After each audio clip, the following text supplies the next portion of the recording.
Welcome to everyone. दोस्तों, क्या हो अगर मैं कहूं कि आपके अंदर भूतों का आना जाना लगा हो? क्या आप कभी 1 ट्रिलियन इनविजिबल पार्टिकल्स से गुजरे हैं? आपको बता दूं कि हर सेकंड घोस्ट पार्टिकल्स हमारे बीच से गुजरते हैं। सर्द हवाओं के बीच, अंटार्कटिक बर्फ के नीचे, आइस क्यूब नामक एक विशाल डिटेक्टर इन मायावी कणों को सुन रहा है। हाल ही में इसने कुछ बड़ी चीज पकड़ी है, 7 संभावित घोस्ट पार्टिकल, जिन्हें टाउ न्यूट्रिनो कहा जाता है, और इसे इसके मायावी नेचर के कारण ये भूतिया नाम मिला।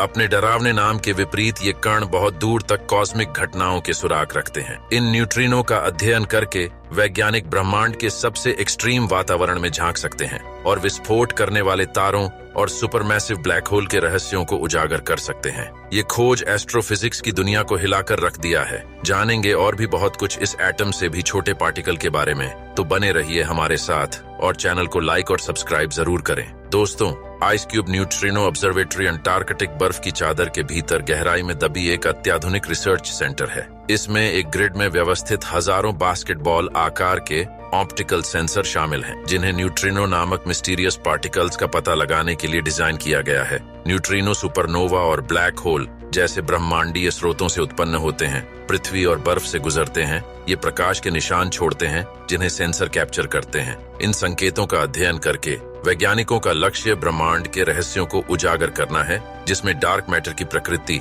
हाई एनर्जी वाले कॉस्मिक किरणों का बिहेवियर और एक्सट्रीम एनवायरनमेंट के भीतर की प्रक्रियाएं शामिल हैं। आइस क्यूब ऑब्जर्वेटरी अंटार्कटिका की ठंडी गहराई में इन्वेस्टिगेशन के एक प्रकाश स्तंभ के रूप में खड़ी है। इसे आइस क्यूब के सहयोग द्वारा बनाया और बनाए रखा गया है, जिसमें विस्कॉन्सिन यूनिवर्सिटी सहित और भी दुनिया भर के कई यूनिवर्सिटी शामिल हैं। आइस क्यूब में हजारों सेंसर हैं जो बर्फ के 1.5 किलोमीटर से ज्यादा नीचे दबे हुए हैं, और सतह के ऊपर कई डिटेक्टर हैं। न्यूट्रिनो हल्के कण हैं जो बहुत कम ही मैटर के साथ कंट्रैक्ट करते हैं। यही कारण है कि उन्हें घोस्ट पार्टिकल कहा जाता है। डिटेक्टर का स्टोरेज एरिया जितना बड़ा होगा, न्यूट्रिनो को देखने की संभावना उतनी ही अधिक होगी। आइस क्यूब दुनिया का सबसे बड़ा न्यूट्रिनो टेलीस्कोप है। इसके सेंसर 1 क्यूबिक किलोमीटर बर्फ में फैले हुए हैं। दोस्तों, न्यूट्रिनो फंडामेंटल पार्टिकल हैं जो ब्रह्मांड में प्रचुर मात्रा में पाए जाते हैं। फिर भी पदार्थ के साथ उनकी कमजोर इंटरैक्शन के कारण उनका पता लगाना बेहद मुश्किल है। न्यूट्रिनो बिना इलेक्ट्रिकल चार्ज और लगभग 0 मास वाले मायावी सब एटॉमिक पार्टिकल को पहली बार वोल्फगैंग पॉली ने 1930 में कुछ एटॉमिक रिएक्शन में लुप्त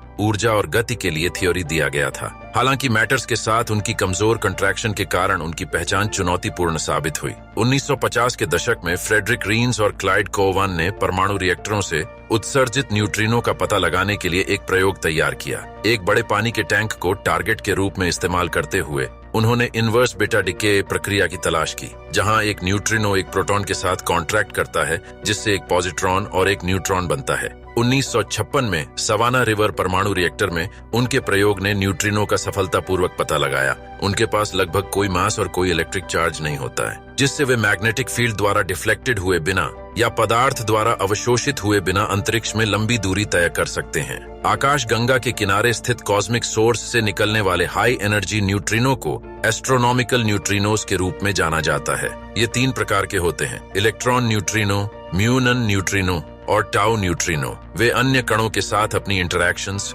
और उन कणों में भिन्न होते हैं जिनसे वे जुड़े होते हैं। आइस क्यूब डिटेक्टर जैसे प्रयोगों ने टाउ न्यूट्रिनो को सफलतापूर्वक देखा है, जो पार्टिकल फिजिक्स और एस्ट्रोफिजिक्स में मूल्यवान अंतर्दृष्टि प्रदान करता है। न्यूट्रिनो अंतरिक्ष में यात्रा करते समय दोलन कर सकते हैं। ये एक ऐसी घटना है जिसका स्टडी पार्टिकल फिजिक्स और एस्ट्रोफिजिक्स के लिए महत्वपूर्ण है। न्यूट्रिनो विभिन्न कॉस्मिक सोर्सेज द्वारा निर्मित होते हैं, जिनमें सूर्य, सुपरनोवा और पृथ्वी के वायुमंडल के साथ इंटरैक्शन करने वाली कॉस्मिक रेज शामिल हैं। वे तारों, सुपरनोवा विस्फोटों और प्रारंभिक ब्रह्मांड के आंतरिक कामकाज में एक खिड़की प्रदान करते हैं। इसके अतिरिक्त न्यूट्रिनो डार्क मैटर की उत्पत्ति और ब्रह्मांड में एंटी मैटर पर पदार्थ के प्रभुत्व जैसे रहस्यों को सुलझाने के लिए सुराग दे सकते हैं। दुनिया भर में कई प्रयोग न्यूट्रिनो रिसर्च के लिए समर्पित हैं। उन्हें कॉस्मिक रेज और अन्य रेडिएशन से बचाने के लिए गहरे भूमिगत या पानी के नीचे स्थित विशाल डिटेक्टरों का उपयोग किया जाता है, जैसे कि अंटार्कटिका में आइस क्यूब न्यूट्रिनो ऑब्जर्वेटरी और जापान में सुपर कामियोकांडे डिटेक्टर शामिल हैं। दोस्तों, रिसेंटली अंटार्कटिक बर्फ के नीचे दबे आइस क्यूब ऑब्जर्वेटरी के शोधकर्ताओं ने पृथ्वी से यात्रा करते समय मायावी घोस्ट पार्टिकल या टाउ न्यूट्रिनो के साथ संभावित उदाहरणों की पहचान की है। ये न्यूट्रिनो पृथ्वी और विशाल ब्रह्मांड के बीच कॉस्मिक आदान प्रदान को समझने के लिए महत्वपूर्ण है। एस्ट्रोनॉमिकल टाउ एक प्रकार का न्यूट्रिनो है, एक ऐसा कण जो लगभग पता लगाने योग्य नहीं है क्योंकि इसमें कोई मास या इलेक्ट्रिक चार्ज नहीं होता है, जिससे यह बिना किसी संपर्क के प्रकाश की गति से ब्रह्मांड में यात्रा कर सकता है। इनमें से लगभग 100 ट्रिलियन न्यूट्रिनो की एक आश्चर्यजनक संख्या हर सेकंड हमारे शरीर से होकर गुजरती है, जिससे उन्हें घोस्ट पार्टिकल नाम मिलता है। आइस क्यूब का मिशन इन मायावी पार्टिकल्स को पकड़ना है, जिसने 2013 में पहली बार एस्ट्रोनॉमिकल न्यूट्रिनो की खोज की थी। पेन स्टेट यूनिवर्सिटी में फिजिक्स के प्रोफेसर डग कोवेन ने एक बयान में कहा कि आंकड़ों में 7 संभावित टाउ न्यूट्रिनो घटनाओं का पता लगाना और एक्सपेक्टेड बैकग्राउंड की बहुत कम मात्रा के संयोजन से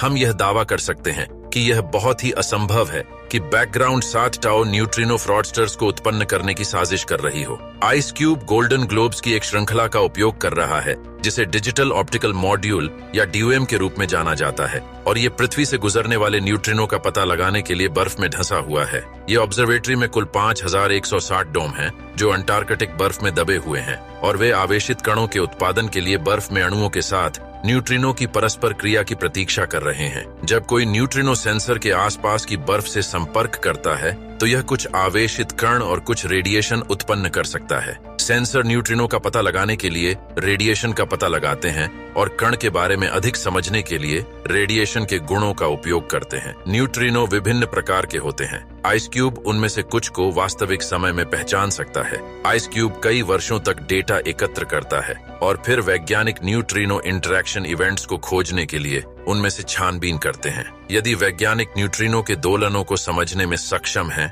तो इससे उन्हें यह निर्धारित करने में मदद मिलेगी कि ये घोस्ट पार्टिकल कैसे उत्पन्न होते हैं और किन घटनाओं ने उन्हें अंतरिक्ष में तेजी से आगे बढ़ने के लिए मजबूर किया। शोधकर्ताओं ने टाउ न्यूट्रिनो के अनूठे सिग्नेचर्स का पता लगाने के लिए न्यूरल नेटवर्क का उपयोग किया। ये प्रदर्शित करने के लिए सिमुलेशन ऑब्जर्वेटरी ऐसे न्यूट्रिनो का पता लगाने में सक्षम थी। इमेजेस के वर्गीकरण के लिए अनुकूलित कन्वोल्यूशनल न्यूरल नेटवर्क को 2011 और 2020 के बीच आइस क्यूब द्वारा एकत्र किए गए 10 वर्षों के डेटा को संसाधित करने के लिए बनाया गया था। इस अभ्यास ने टाउ न्यूट्रिनो के लिए 7 मजबूत पार्टिकल्स का पता लगाया। इस अध्ययन में आइस क्यूब के केवल 3 तारों का उपयोग किया गया। भविष्य में स्टडीज के लिए और अधिक तारों का उपयोग किया जाएगा। यह लंबी दूरी पर न्यूट्रिनो के सभी 3 फंडामेंटल्स को शामिल करते हुए न्यूट्रिनो दोलनों की पहली जांच के लिए टाउ न्यूट्रिनो के अधिक महत्वपूर्ण नमूने को सक्षम करेगा। यह कार्य उस स्थान के गुणों को समझने में योगदान दे सकता है जिसके माध्यम से न्यूट्रिनो चलते हैं और खगोलीय स्रोत उन्हें कैसे उत्पन्न करते हैं। इस जांच में देखे गए पैटर्न के लिए जिम्मेदार टाउ न्यूट्रिनो की ऊर्जा और स्पिन दिशा निर्धारित करने के लिए कोई विशेष इंस्ट्रूमेंट्स मौजूद नहीं है। इस तरह के इंस्ट्रूमेंट्स के विकास से साउथ पोल पर संभावित टाउ न्यूट्रिनो की वास्तविक समय की पहचान में सहायता मिल सकती है और उन्हें बैकग्राउंड शोर से अलग करने में सहायता मिल सकती है। टाउ न्यूट्रिनो के बारे में अधिक शोध के लिए वैज्ञानिक कम्युनिटी को भेजे जा सकते हैं, ठीक उसी तरह जैसे आइस क्यूब अब वैज्ञानिकों को अन्य न्यूट्रिनो रूपों के बारे में इन्फॉर्म करता है। रिसर्चर कोवेन ने कहा कि कुल मिलाकर यह रोमांचक खोज नई फिजिक्स को उजागर करने के लिए टाउ न्यूट्रिनो का लाभ उठाने की दिलचस्प संभावना के साथ आई है। Ice cube digital optical module की स्ट्रिंग का उपयोग करके न्यूट्रिनो का पता लगाता है, जिसमें अंटार्कटिक बर्फ के भीतर गहराई से एम्बेडेड सेंसर हैं। जब न्यूट्रिनो बर्फ में नाभिक के साथ कॉन्ट्रैक्ट करते हैं तो चार्ज्ड पार्टिकल्स उत्पन्न होते हैं, जो बर्फ के माध्यम से यात्रा करते समय नीली रोशनी उत्सर्जित करते हैं, जिसे व्यक्तिगत डॉम द्वारा डिटेक्ट किया जाता है। प्रकाश विशिष्ट पैटर्न उत्पन्न करता है। इनमें से एक पैटर्न, जिसे डबल कैस्केड इवेंट कहा जाता है, डिटेक्टर के भीतर high energy tau neutrino interaction का संकेत है। दोस्तों, पिछले आइस क्यूब विश्लेषणों ने एस्ट्रोफिजिक्स टाउ न्यूट्रिनो द्वारा उत्पादित इन माइक्रो सिग्नेचर्स के संकेत देखे। शोधकर्ताओं ने प्रत्येक संभावित टाउ न्यूट्रिनो इवेंट से डेटा को इमेजेस में प्रस्तुत किया और फिर इमेजेस पर कन्वोल्यूशनल न्यूरल नेटवर्क को ट्रेंड किया, जो इमेज क्लासिफिकेशन के लिए अनुकूलित मशीन लर्निंग एल्गोरिदम का एक प्रकार है। इससे शोधकर्ताओं को टाउ न्यूट्रिनो द्वारा उत्पादित इमेजेस को विभिन्न बैकग्राउंड द्वारा निकले इमेजेस से अलग करने की परमिशन मिली। टाउ न्यूट्रिनो के प्रति इसकी संवेदनशीलता की पुष्टि करने वाले सिमुलेशन चलाने के बाद इस टेक्नोलॉजी को 2011 और 2020 के बीच प्राप्त आइस क्यूब के 10 वर्षों के डेटा पर लागू किया गया और परिणाम 7 मजबूत टाउ न्यूट्रिनो इवेंट्स थीं। दोस्तों, घोस्ट पार्टिकल अपने आप में एक रहस्य है। अंटार्कटिका जैसे बर्फीली वातावरण में होते हुए भी आइस क्यूब ऑब्जर्वेटोरी हमें इसके रहस्यों को जानने में मदद कर रही है। बेजोड़ सटीकता के साथ आइस क्यूब के डिटेक्टरों ने इन मायावी पार्टिकल्स की एक्टिविटी को पकड़ा है।